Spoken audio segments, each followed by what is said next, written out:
Good morning. My name is Mike DeLaCluse, President of Lesman Instrument Company. I'd like to thank all of you for taking time out of your busy schedules to join us for No Straight Runs, No Problems, some tips for accurate flow measurements.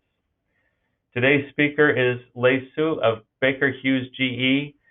Lei's going to discuss how to use flow modeling to optimize flow meter locations to maximize accuracy. So in the next 45 minutes or so, we're going to cover how to get accurate flow results with limited straight run pipes, how straight run pipes and runs affect flow meter installations, understanding some of the rules of thumb for installation, especially as it relates to ultrasonic flow meters, and how you can break some of those rules, compensating for lack of straight runs in flow meter installations, and some installation tips. Lei Su has been with Baker Hughes, GE, and Bentley, Nevada for 12 years. Lei obtained both his MS and PhD degrees in mechanical engineering, specializing in ultrasound from Boston University. He holds 7 patents in the field of ultrasonic flow measurement and has authored many technical papers. Currently, his role is product line leader for flare process gas and steam ultrasonic flow meters at Baker Hughes GE Measurement and Controls. With that, Lei, I'm going to turn it over to you. All right, Mike, thanks a lot for the introduction, and good morning, everyone. Thanks a lot for joining the webinar. So today's topic, we are going to focus on meeting the flow measurement challenges of lacking straight runs, especially when accuracy is important, right? I'm trying to keep the presentation at a higher level, and just for the broader audience purpose, if you have any specific detailed questions, you are always welcome to reach out to me toward the end of the webinar or through email and phone calls, of course, right? So that being said,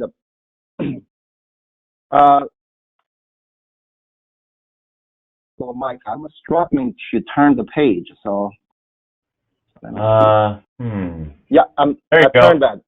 Yeah, there it goes. All right, so there you go. So let me start with some basics, right? I believe many of you on the call are either engineers, instrumentation engineers, environmental experts, or like different industrial engineer experts. So first of all, ultrasound is sound.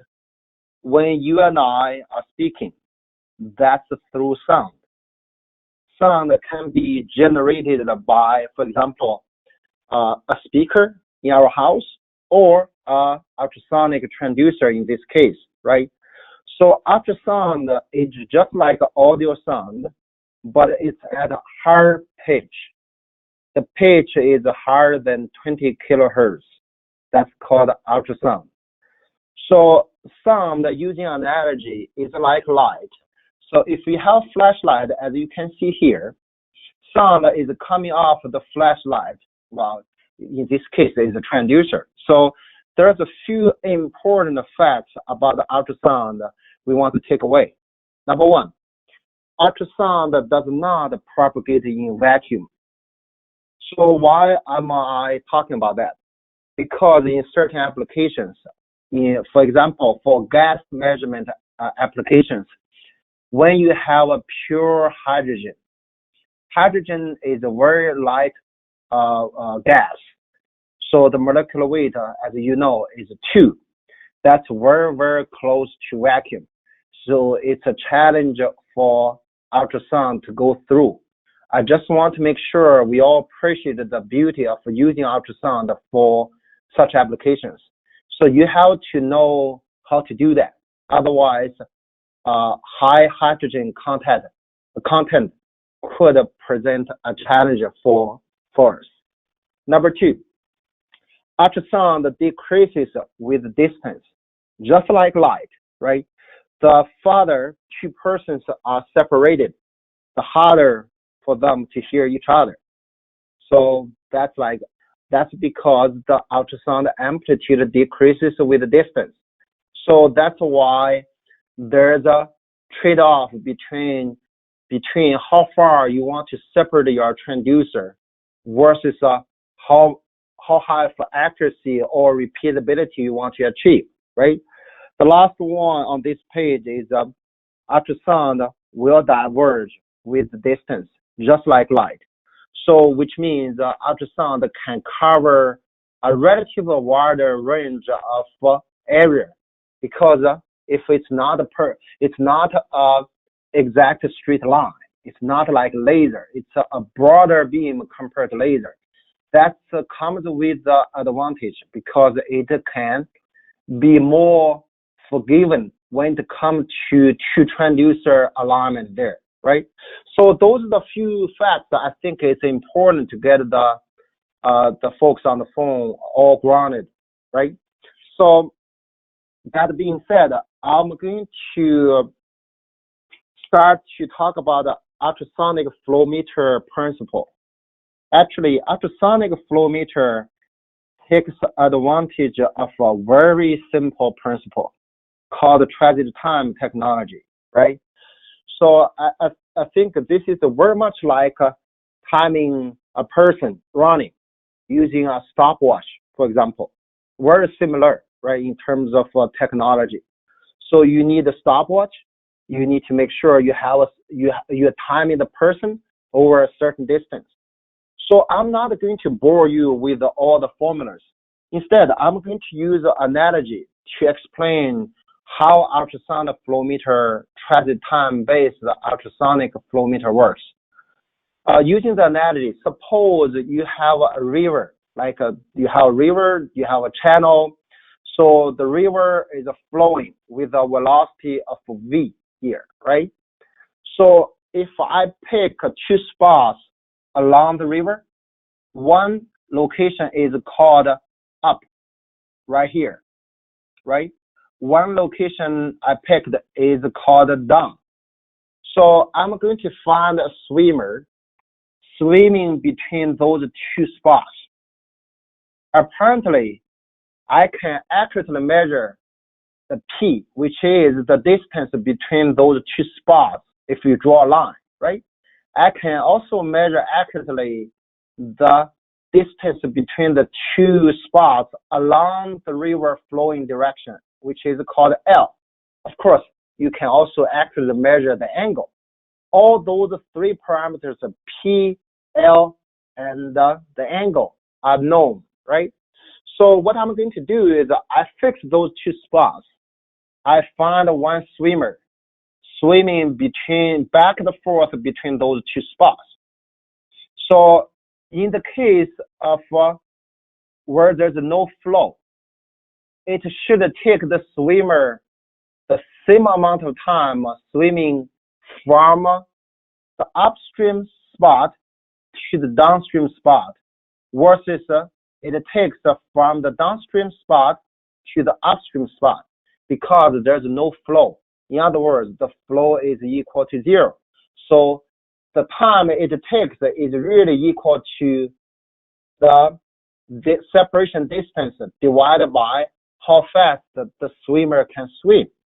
So in this case, and the river doesn't flow, suppose it's static. It's then the time difference between the upstream swimming time and the downstream swimming time is exactly identical. So the time difference here is equal to 0, right? Now, once you have flow, the river will carry the swimmer from upstream to downstream. In other words, it will take less time for the swimmer go from this up spot to this down spot because the river will carry him or her there, right? And on the other hand, if you swim from the downstream spot, the end spot, to the upstream spot, it will take longer because you are swimming against the river, everything else being equal. In other words, in this case, you swim upstream, which will take longer. That's why you see a minus sign here. That means it will take longer for you to swim from the downstream spot to the upstream spot. And on the other hand, of course, following the river it will take less time.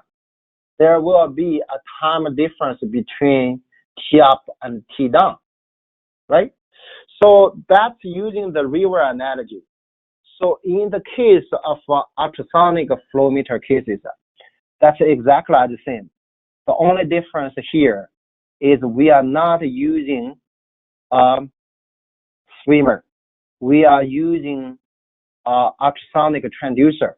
Instead of sending a swimmer, we are sending an ultrasonic signal from the upstream to downstream. Then you can reverse the direction, sending the same signal from the downstream transducer to the upstream transducer. The beauty of ultrasonic transducer is that it can act as a receiver and a transmitter. So I'm not going to go through the analogy, the math here, but it should be high school math, basically. It really means in this equation, you have two equations here.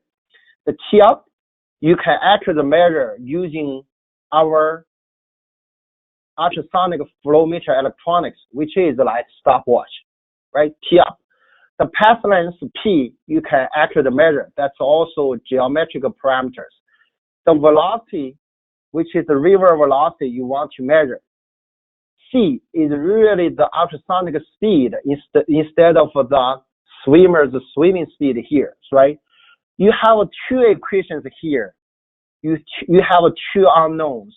That two unknowns is the sound speed in the medium, C, and the river velocity. You have two unknowns, you have two equations. This is the simple high school math. You can solve that. You can solve for both C and you can solve for the V, which is the river velocity. Does that make sense to you guys? Yeah. All right. So that being said, so I'm going to, yeah. So why I'm doing that? So I can simply solve that for you. So as I said, I don't need you to solve this. I just solve that for you. So you have two unknowns, two equations. You can solve the V, which is the river velocity, is equal to this. As you can see from this equation, P is the separation distance between two transducers. L is the projected distance along the pipe direction, right? So the T up and the T down is like you can use our meter to measure how much time it takes from one spot to the other. So you can see all those are unknown. Then you can solve the velocity. Of course, you can solve the sound speed in the medium as well. So that's how you can solve that, right? So once you are able to solve the V, which is the velocity of the medium, flow velocity of the medium, you can also solve the sound speed of the medium. So this is very important for you to know. The reason why, as an instrumentation engineer or industrial expert there, you probably are going to tell me, Lei, I'm not interested in your velocity here, the river velocity. What I'm interested in, can you tell me the volumetric flow, volumetric, and inside the pipe? The answer is yes. So once you have the linear velocity, which is V, go from a linear velocity to volumetric flow, you need to times the cross-section area of the pipe, right? That's just simple math. So you need to know the linear velocity, you need to times the cross-section area of the pipe, right? So then you go from linear velocity to volumetric flow. Then some of you might tell me, Lei, I'm not interested in your volumetric flow. I'm interested in my mass flow. How much, pounds per hour. Pounds per hour. I'm interested in the mass flow. Can you tell me the mass flow? The answer is yes and no. Let me start with the yes part, right? So remember, I mentioned to you, ultrasonic flow meter can measure the linear velocity of the medium. It can also measure the sound speed of the medium. Sound speed in gas, for example, in hydrocarbon gas, and the sound speed is very uniquely correlated with the density of the medium. In other words, in certain medium, for example, hydrogen, the molecular weight is 2. The sound speed is very high. If I know the sound speed, I can figure out the molecular weight. If I know the molecular weight for a given temperature and pressure, I know the density. So let me repeat, just make sure you guys are following me. So if I know the sound speed of the medium, let's say sound speed in air, which is, majority is nitrogen. There's oxygen there, right? So majority is nitrogen plus oxygen. The sound speed, as you know, for air is around 340 meter per second. And that's in air. In hydrogen, on the other hand, sound speed is much higher. So let me go back. So in hydrogen, as you can see on this chart, hydrogen, the sound speed is much, much higher. It's 3 or 4 times higher than in air. So if I know the sound speed, which is, as I mentioned to you, any transit time based ultrasonic flow meter can measure 2 things there in general. 1, the flow velocity inside the pipe. 2, the sound speed of the medium. If I know the medium, suppose I got a medium sound speed in the medium is 1270. I know that's hydrogen. If I know that's hydrogen, then I know the density of that for a given condition. Once I know that, I can times the volumetric flow times my density is going to give my mass flow. That's the yes part, right? Remember, that's why I said ultrasonic flow meter can measure mass flow. The answer is yes or no. Where's the no part? For example, in liquid, for example, it's harder for you to find out. Ultrasound can measure liquid and also gas. In the gas case, especially hydrocarbon gas, it can measure mass flow. In the liquid case, oftentimes the correlation is not that strong. So in other words, it oftentimes might need the customer, which means you guys, to enter a specific density in order to get the mass flow, right? So that's really the fundamental basics of ultrasonic flow meter there, basically.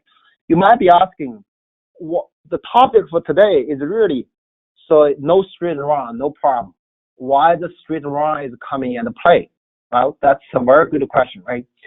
So as you can see, I'm going to use the next slide as an example.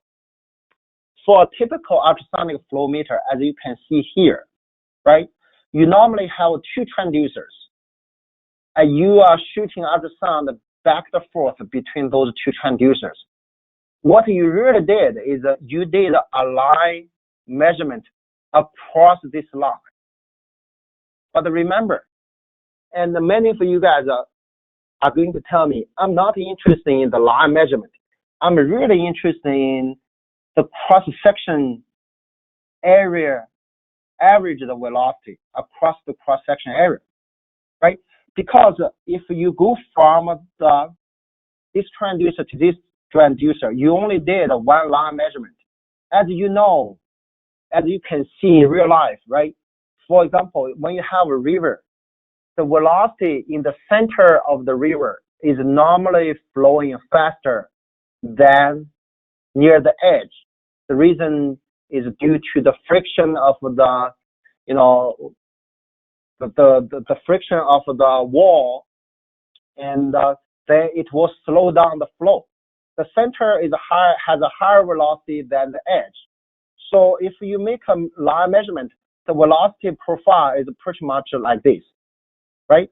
Of course, this flow profile is going to depend on how fast the flow is, right? What kind of medium it has.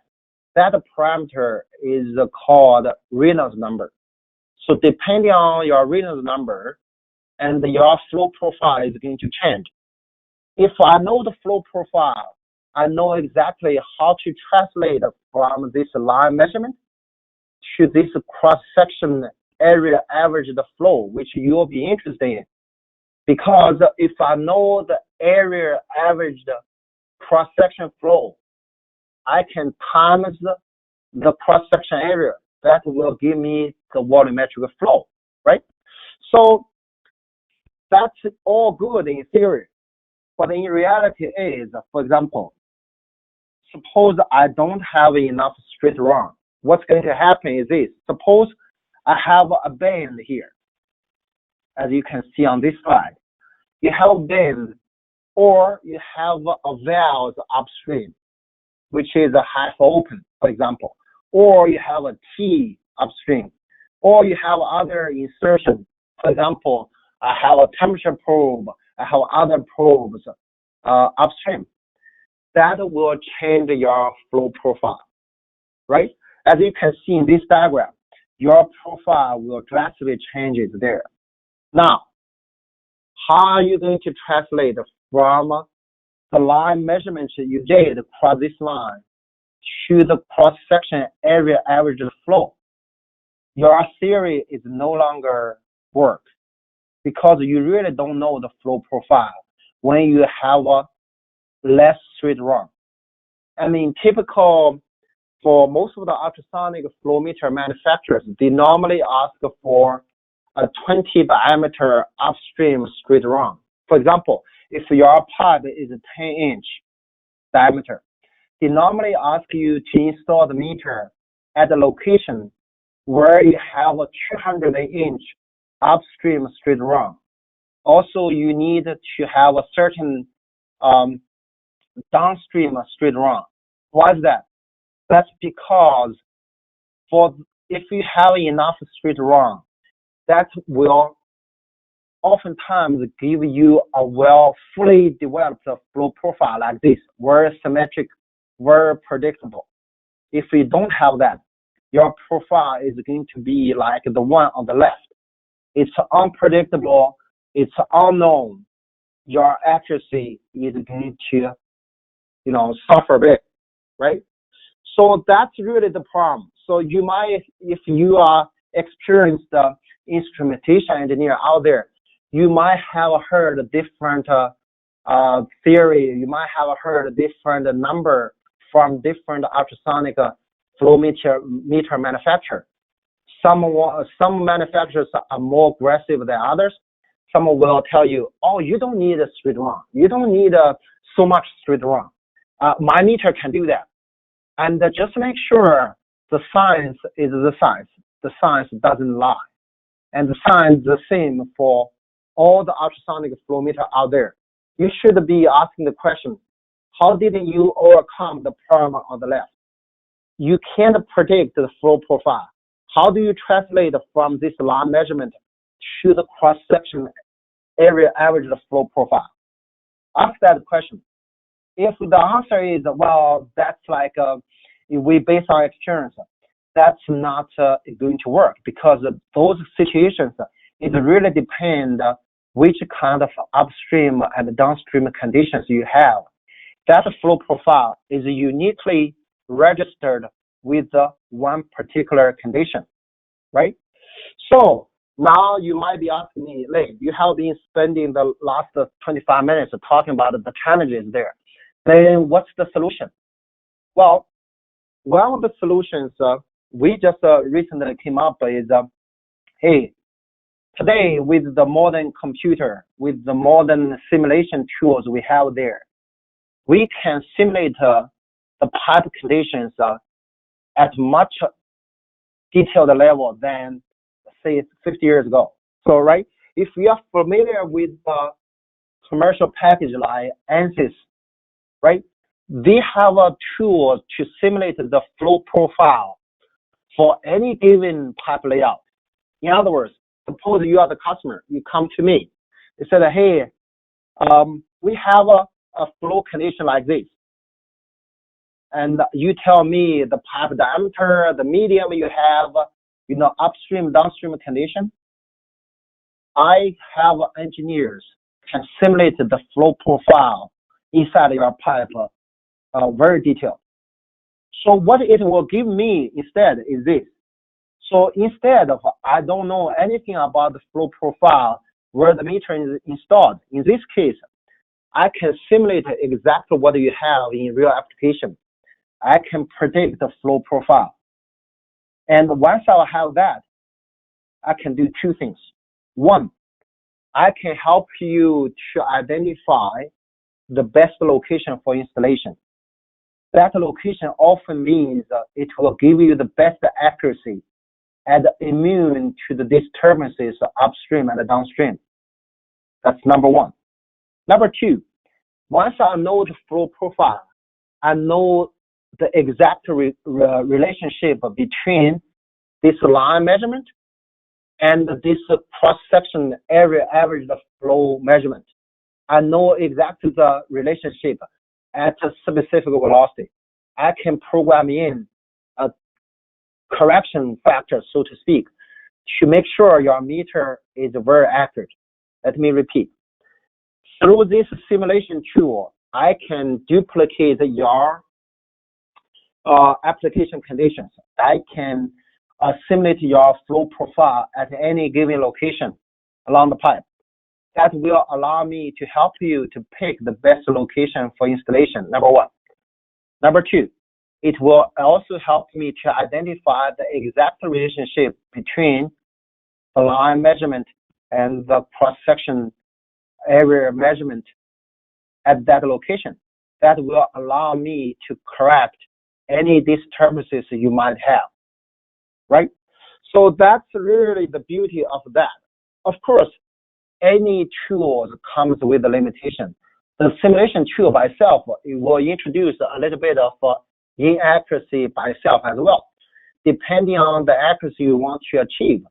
And this could be more than sufficient. For example, for flare gas application, for steam application, for general purpose process gas application, or in general liquid application.